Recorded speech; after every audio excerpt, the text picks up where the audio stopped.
बिहार पंचायत चुनाव की घोषणा हो चुकी है। चारों तरफ इस वक्त चुनावी शोर है पूरे बिहार की अगर बात करें तो।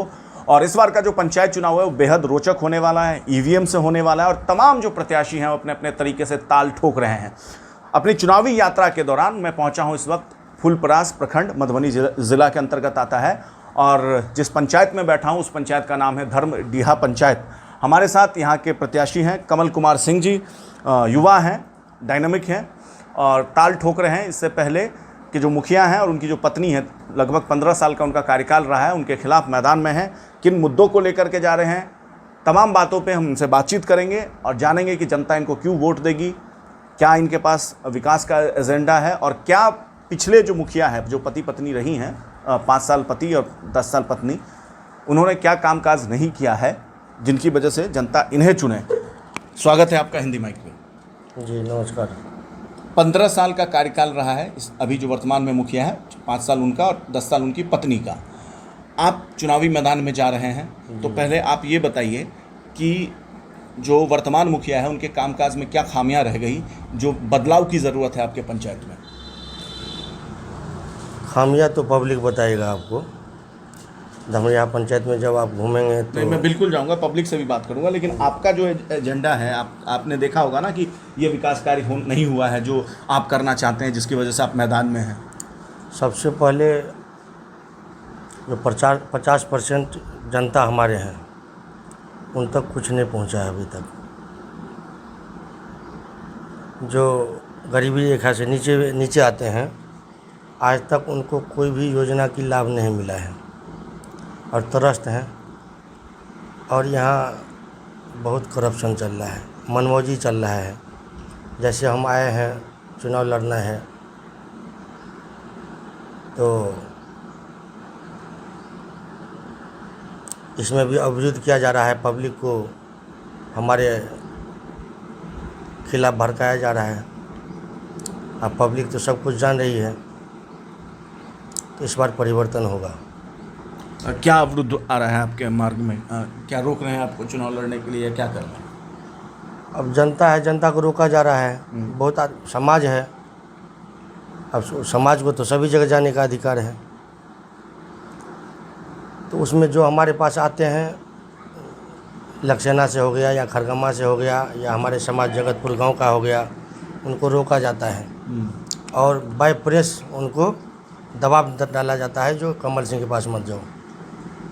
बाय प्रेस मतलब मीडिया के माध्यम से, जनता के माध्यम से। जो चमचा है उनका, वर्तमान मुखिया जी जो हमारे हैं, उनके जो चमचे हैं उनके द्वारा। आप अगर मुखिया बनते हैं, आपकी जनता अगर आपको आशीर्वाद देती है चुनाव में, तो कौन सा ऐसा विकास कार्य है जो आप करेंगे? सबसे पहले शिक्षा, जो धूमिल हो गया है हमारे पंचायत में, इसका बहुत कारण है। उसमें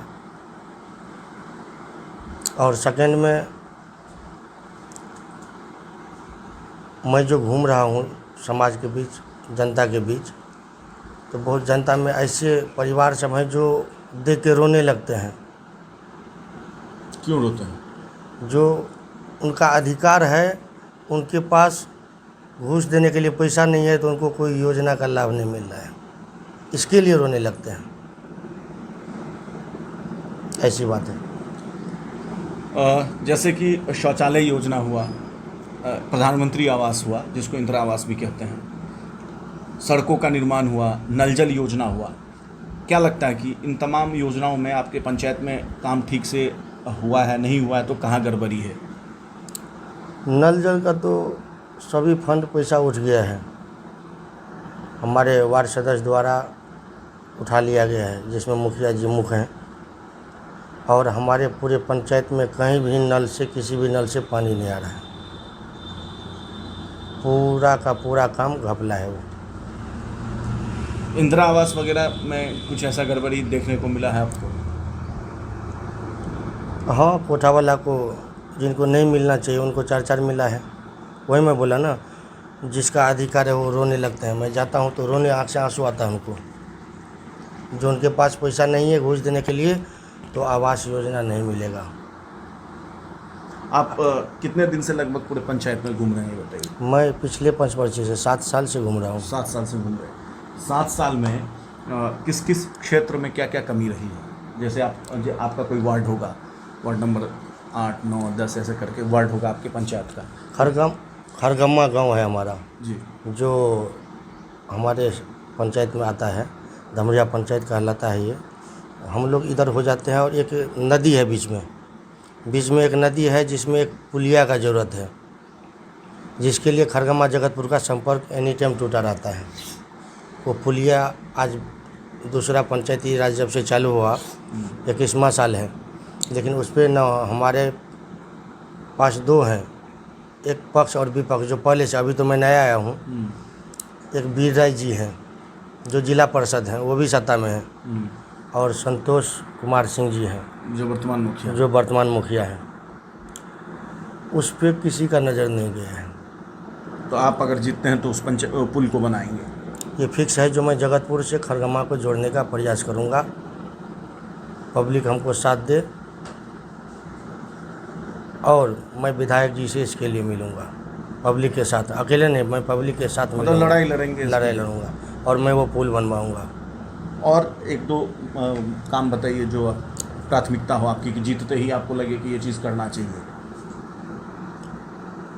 और खरगम्मा गांव में सबसे पहले कोटा की ज़रूरत है।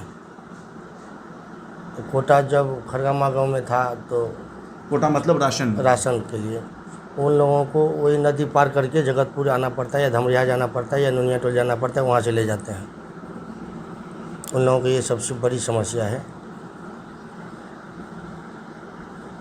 और मैं युवा को रोज़गार से जोड़ूंगा। हमको अगर चुनते हैं, युवा से लेकर बुजुर्ग जो भी हैं, मैं युवा को रोज़गार से जोड़ूंगा। मनरेगा को यहाँ सिर्फ लेबर क्लास में फ्लैश किया गया है हमारे पंचायत में। मनरेगा क्या चीज़ है आप भी जानते होंगे। तो मैं वो प्रावधान लाऊंगा और मैं हर एक युवा को रोज़गार से जोड़ूंगा मनरेगा के माध्यम। लेकिन जो शिक्षित लोग हैं वो कैसे मनरेगा से जुड़ पाएंगे? तो शिक्षित लोग हैं और मनरेगा में लेबर क्लास ही काम होता है कि और काम होता है? और भी काम होता है, बहुत सारे काम है ना उसमें, बहुत सारी योजना है ना। तो शिक्षित लोगों को भी जोड़ना है, अशिक्षित लोगों को भी जोड़ना है। हमारा काम है पंचायत में जितने भी जनता है सबके लिए समान काम करना है, जिनका जो अधिकार है उन तक पहुंचाना है। आप क्षेत्र में 7 साल से घूम रहे हैं। अब चूँकि चुनावी मौसम है, तीसरे चरण में आपके पंचायत में चुनाव है, कुछ दिन में आप नामांकन दाखिल करेंगे, तो क्या फीडबैक है जनता में? जब आप जाते हैं तो क्या बोलती है जनता? जनता परिवर्तन चाहती है और जो पुराने सत्ताधारी हैं उनको जनता निगलेक्ट कर रही है इस बार। ये बताइए कि अब तो प्रत्याशी जाहिर सी बात है, एक वर्तमान है संतोष सिंह, एक आप हुए, और बहुत सारे होंगे जो खड़े होंगे। तो आप खुद को विकल्प के तौर पे जो वर्तमान में हैं उनको खुद को उनके विकल्प के तौर पे कैसे स्थापित करेंगे? या उनका विकल्प आप ही हैं? अगर उन्होंने कुछ विकास काम ठीक से नहीं किया है या भ्रष्टाचार हुआ है, करप्शन हुआ है, तो आपको बाकी सब में आप बेस्ट कैसे हैं? यहाँ मैं बोला इससे पहले, युवा के लिए कोई कुछ नहीं सोचे हैं अभी तक। मतलब युवाओं पे आपका ज़्यादा फोकस है? ज़्यादा फोकस है मेरा। ठीक है। हमारे जी, पंचायत के जितने भी युवा हैं जो दिल्ली पंजाब 10-12-15 हज़ार कमाने जाते, मैं नहीं जाने दूंगा उनको। मतलब खास करके जो लेबर तबका है जो 10-20 हज़ार रुपये की नौकरी करने के लिए बाहर जाता है, उसको आप यहीं पे रोज़गार की व्यवस्था करेंगे? मैं रोज़गार का व्यवस्था करूँगा पंचायत में, पंचायत से बाहर नहीं जाने दूंगा। जिनको गवर्नमेंट सर्विस है उसके लिए कुछ रोड मैप है क्या आपके पास? रोड मैप है, बताइए थोड़ा सा दर्शकों को। तो मैं बोला हूँ आपको, मनरेगा के तहत मैं, और जैसे ही मैं बना तो हर एक गाँव में मैं अपना ऑफिस दूंगा। मतलब तमाम योजनाओं के तहत आप? तो हाँ, ऑफिस दूंगा। हर एक स्कूल में मैं डिजिटल जितना भी होता है कंप्यूटर कोर्स का प्रावधान लाऊंगा, जो बच्चे हमारे शुरू से ही एजुकेशन में आगे आए और सब शिक्षा उनके पास रहे। मतलब डिजिटलाइजेशन करेंगे स्कूल को, युवाओं को योजनाओं से जोड़ेंगे, कार्यालय हर वार्ड में खोलेंगे। जी। और एक है मैं अपने पंचायत का किसी भी टीचर को नहीं रखूँगा।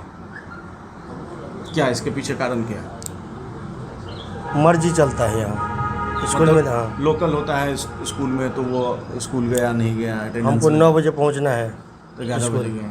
11 बजे गए, अपना काम घर द्वार का काम हाँ, ये संभाल तो लेते समस्या हैं। पूरे बिहार में है लोकल टीचरों के तो साथ। मैं लोकल टीचर अपने पंचायत में किसी भी स्कूल में नहीं रहने दूंगा। और ऊपर से पदाधिकारी जैसे डीएम हो गए या जो भी पदाधिकारी हैं, सबको पदाधिकारी को बुला के मैं सबको टेस्ट करवाऊंगा। जो शिक्षित टीचर होंगे मैं उन्हीं को रहने दूंगा। अशिक्षित को, जो हमारे बच्चे को पढ़ाने लायक नहीं है या उनके पास शिक्षा नहीं है, मैं उनको भी नहीं रखूँगा। चलिए, बहुत शुक्रिया हमसे बात करने के लिए। धन्यवाद। देखिए, ये कमल कुमार सिंह थे, धर्मडीहा पंचायत के प्रत्याशी हैं। पिछले 7 साल से इनका दावा है कि पंचायत में लगातार घूम रहे हैं और एक बहुत महत्वपूर्ण मुद्दा उठाया। हालांकि ये कितना ये मुद्दा धरातल पर क्रियान्वयन होगा, ये तो अब जब ये अगर जनता इनको आशीर्वाद देती है तब देखने योग्य होगा। लेकिन ये मुद्दा लगभग हर पंचायत से है, खास करके 10,000, 12,000, 15,000 के लिए की नौकरी के लिए एक बड़ा लेबर तबका जो है वो बिहार से बाहर जाता है।